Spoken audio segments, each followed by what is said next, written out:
فبأي آلاء ربك تتمارى صدق الله العظيم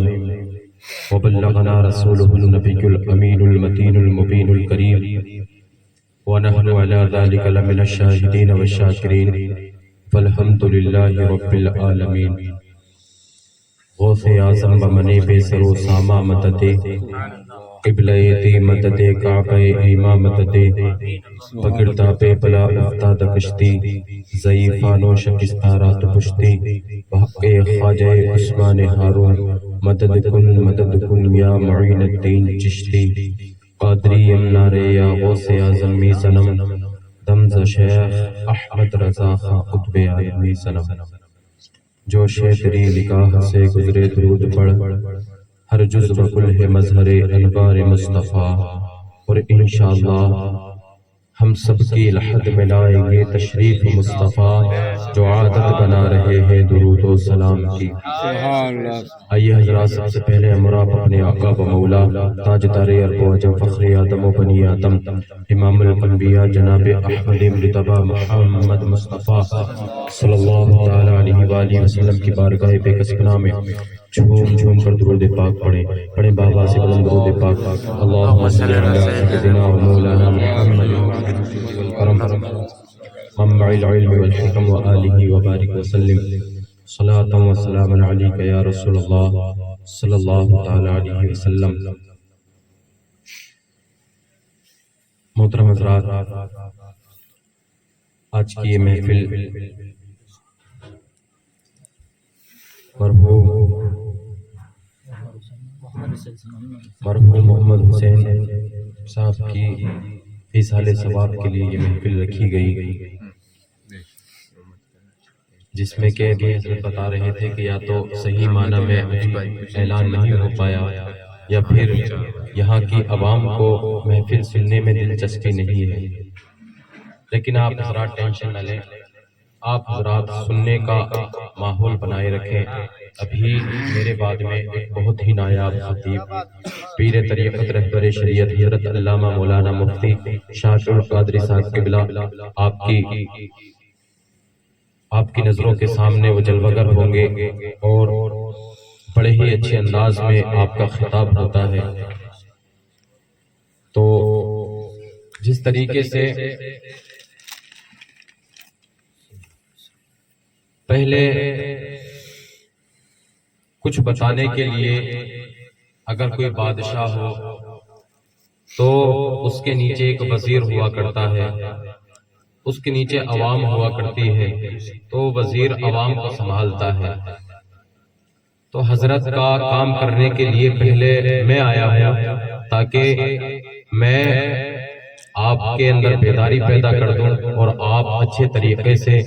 حضرت کا خطاب سن سکیں۔ لیکن ابھی ہمارے عبد العزیز بہت ہی اچھے انداز میں نعت و منقبت آپ کی سماعتوں کے حوالے پہنچا رہے تھے، لیکن آپ بہت ہی خاموشی اختیار کیے ہوئے تھے، بہت ہی ٹھنڈے مزاج کے ساتھ میں آپ سن رہے تھے۔ وہ الگ بات ہے کہ ٹھنڈ ہو رہی ہے لیکن آپ کو ٹھنڈا نہیں پڑنا چاہیے، کیونکہ یہ محفل رسول ہے اور آپ بیٹھے ہوئے ہیں، لیکن آپ بھی یہ سوچ رہے ہوں گے کہ ہم یہاں آئے ہیں اپنی نیندوں کو قربان کر رہے ہیں، نیند کو قربان کر رہے ہیں، وقت بھی ضائع ہو رہا ہے، ٹھنڈ بھی محسوس ہو رہی ہے، تو ہمیں فائدہ کیا ہوگا؟ لیکن ابھی میں آپ کو بتاؤں فائدہ کیا ہوگا۔ اچھا آپ سننا چاہتے ہیں؟ جی سننا چاہتے ہیں۔ اچھا جو سننا چاہتے ہیں وہ ہاتھ اٹھا کر کے سبحان اللہ ایک بار اور مچل کے بول دیں یا سبحان اللہ۔ ماشاءاللہ، اللہ رب العزت آپ کے جذبے کو سلامت رکھے، آمین۔ بس آپ سننے کا موڈ بنائے رکھیں، کیونکہ جب تک سننے والے کا موڈ نہیں ہوتا سنانے والے کا بھی موڈ نہیں ہوتا۔ آپ کو میں دیکھنا چاہتا ہوں کہ آپ کتنے سننے والے ہیں، اور آپ کو بتا دوں کہ آپ یہاں بیٹھے ہیں تو کیا لے کر کے جائیں گے، آپ کو کیا حاصل ہوگا، آپ کو فائدہ کیا ملے گا، کیونکہ آپ اس پہ اعتراض بھی کر سکتے ہیں یار ہم یہاں بیٹھے ہیں تو ہمیں فائدہ کیا ہوگا، نیند بھی قربان ہو رہی ہے، وقت بھی ضائع ہو رہا ہے، ٹھنڈ بھی محسوس ہو رہی ہے، ٹھنڈ میں بیٹھے ہیں تو فائدہ کیا ہوگا۔ آؤ میں آپ کو بتاؤں، آج آپ یہاں پر بیٹھے ہیں تو اپنی قسمتوں پر ناز کریں کہ آپ کسی ناچ گانے میں نہیں آئے ہیں بلکہ یہاں پر محفل رسول کے اندر آئے ہیں اور محفل رسول کے اندر آئے ہیں تو سنو یہاں جس جگہ پر اللہ اور اس کے رسول کا ذکر کیا جاتا ہے اتنی دیر کے لیے اس جگہ کو جنت کی کیاریوں میں سے ایک کیاری بنا دیا جاتا ہے سنو آپ اپنی قسمت پر رشک کرو کہ آپ یہاں جب تک یہ محفل سجی ہوئی ہے آپ جنت کی کیاریوں میں سے ایک کیاری میں بیٹھے ہوئے ہیں اللہ اکبر کبیرہ آپ سنیں آپ کو فائدہ کیا ہوگا آپ یہاں بیٹھے ہیں اپنی نیندوں کو قربان کر رہے ہیں لیکن آپ کو فائدہ کیا ملے گا آج آپ اپنی قسمتوں پر ناز کریں کیونکہ آپ محفل رسول کے اندر آئے ہیں آپ اپنی قسمتوں پر ناز کریں کیونکہ یہاں وہ آیا ہے آپ خود چل کر نہیں آئے ہیں بلکہ محفل کے اندر وہ آتا ہے جس کو مصطفیٰ بلاتے ہیں محفل کے اندر وہ آیا کرتا ہے جس کو مصطفیٰ بلاتے ہیں اور جن کو نہیں بلایا ہے وہ یا تو اپنے نرم گرم بستروں پر پڑے ہوں گے اور کچھ چوراہوں پر بیٹھ کر ٹھٹے مار رہے ہوں گے کچھ فونوں پر بات کر رہے ہوں گے لیکن آج سنیں آپ اپنی قسمتوں پر ناز کریں آپ یہاں محفل رسول کے اندر آئے ہیں تو آپ کا یہ وقت ضائع نہیں ہوگا آپ کی نیند قربان تو جا رہی ہے لیکن اس کا فائدہ کیا ملے گا حشر کے میدان میں رب تبارک و تعالیٰ کی بارگاہ میں جب پیش کیا جائے گا رب تبارک و تعالیٰ کی بارگاہ میں جب حاضری ہوگی سوال و جواب ہو رہے ہوں گے تو پھر بندے سے پوچھا جائے گا اے بندے لایا کیا ہے بتا وقت کو کہاں گزارا بندہ کچھ نہ کہے گا اے اللہ مجھے یہ نہیں پتا کہ میرا وقت کہاں گزرا اے اللہ میرے پاس نمازیں نہیں مجھے یہ بھی نہیں پتا میں نے نمازیں کتنی پڑھی ہیں اے اللہ مجھے یہ بھی نہیں پتا میرے نام اعمال میں کچھ نیکیاں بھی ہے کہ نہیں ہے اے اللہ بس اتنا یاد ہے کہ ایک مرتبہ فلا مقام پر فلا جگہ پر فلا رات کے اندر تیرے محبوب کی محفل کو سجایا گیا تھا اے اللہ بس ہم اس محفل کے اندر گئے تھے اور تو کچھ یاد نہیں ہے بس اس محفل کا یاد ہے اللہ تبارک و تعالیٰ کی رحمتیں جوش میں آئیں گی اور رب تبارک و تعالیٰ ارشاد فرمائے گا اے بندے سن تو میرے محبوب کی محفل میں گیا تھا تو سن لے میں نے اسی محفل کے صدقے میں تیرے گناہوں کو بخش دیا ہے نعرہ تکبیر نعرہ تکبیر نعرہ رسالت ہیں تو محفل رسول کے اندر بیٹھے آپ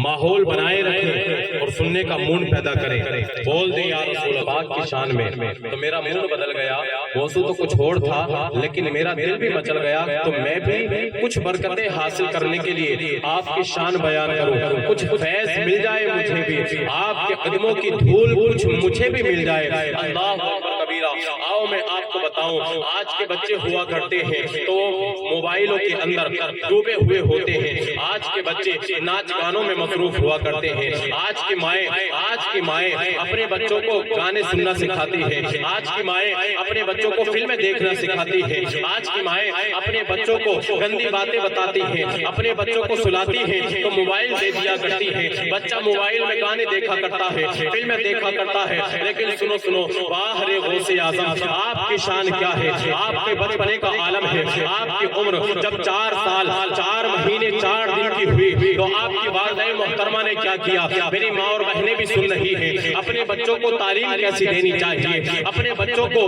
ادب و